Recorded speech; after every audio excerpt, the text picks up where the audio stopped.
हामी सानो सानो हुँदैमा हो क्या त्यो घरमा चाहिँ अब चाडबाडमा खसी काट्यो भने चाहिँ मेरो मम्मीले चाहिँ जहिले त्यो बोसो चाहिँ राख्ने क्या त्यो कप्टेरामा त्यो सिउरेर राख्ने अनि अब आगोमै खाना बनाउने त हो पहिला पहिला है अनि राख्ने किचनमै ठ्याक्क त्यो दसैँ सके पछाडि चाहिँ त्यो फर्सी लौका अनि घिरौला के खाने बेला हुन्थ्यो नि त अनि जहिले पनि त्यसमा चाहिँ अलिकति लास्टमा बोसो हाल्ने क्या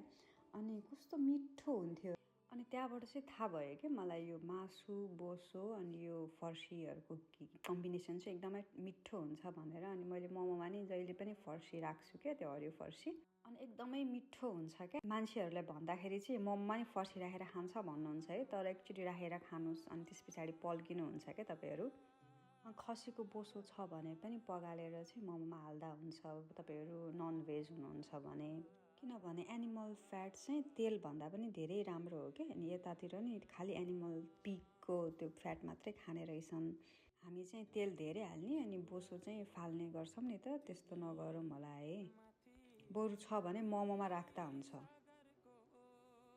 अनि मिठो मिठो मोमो बन्छ